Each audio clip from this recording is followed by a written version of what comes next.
से आने और उसके साथ परस्पर एकत्र होने के विषय में निवेदन करते हैं कि तुम अचानक अपने विवेक को किसी भविष्यवाणी, किसी उपदेश अथवा किसी ऐसे पत्र से मत खोना जिसे हमारे द्वारा लिखा गया समझा जाता हो और तथाकथित रूप से जिसमें बताया गया हो कि प्रभु का दिन आ चुका है। तुम अपने मन में डावाडोल मत होना। तुम अपने आप को किसी के भी द्वारा किसी भी प्रकार छला मत जाने दो।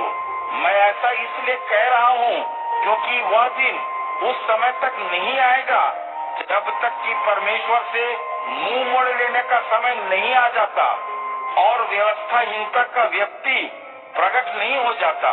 उस व्यक्ति की नीति तो विनाश है। वह अपने को हर वस्तु के ऊपर कहेगा और उनका विरोध करेगा, ऐसी वस्तुओं का जो परमेश्वर की हैं या जो पूजनीय हैं। यहाँ तक कि वो परमेश्वर के मंदिर में जाकर सिंहासन पर बैठ यह दावा करेगा कि वही परमेश्वर है।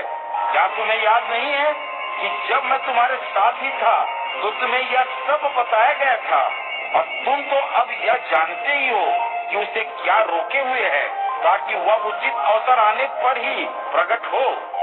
मैं ऐसा इसलिए कह रहा हूँ क्योंकि व्यवस्थाहीनता की रहस्यमय शक्ति अभी भी अपना काम कर रही है। अब कोई इसे रोक रहा है और वह तब तक इसे रोकता रहेगा जब तक उसे रोके रखने वाले को रास्ते से हटा नहीं दिया जाएगा। तभी वह व्यवस्थाहीन प्रकट होगा।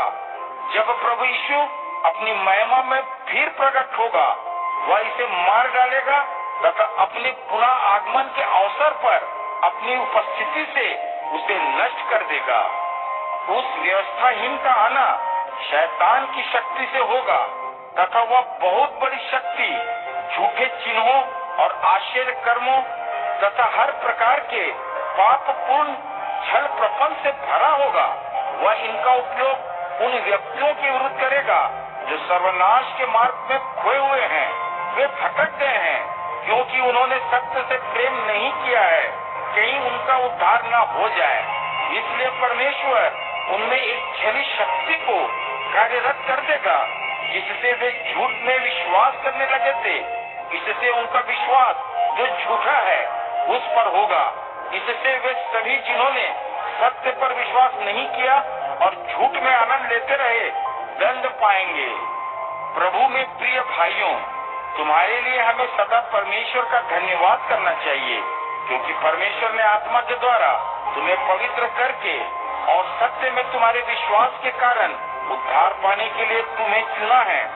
जिन व्यक्तियों का उद्धार होना है, तुम उस पहली फसल के एक हिस्से हो और इसी उद्धार के लिए जिस सुसमाचार का हमने तुम्हें उपदेश दिया है उसके द्वारा परमेश्वर ने तुम्हें बुलाया ताकि तुम भी हमारे प्रभु यीशु मसीह की महिमा को धारण कर सको।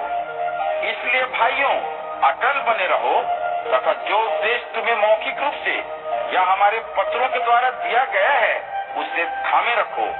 अब हमारा प्रभु स्वयं यीशु मसीह और हमारा परम पिता परमेश्वर जिसने हम पर अपना प्रेम दर्शाया है और हमें परम आनंद प्रदान किया है तथा जिसने हमें अपने अनुग्रह में सुदृढ़ आशा प्रदान की है, तुम्हारे हृदयों को आनंद दे और हर अच्छी बात में जिसे तुम कहते हो या करते हो तुम्हें सुदृढ़ बनाए।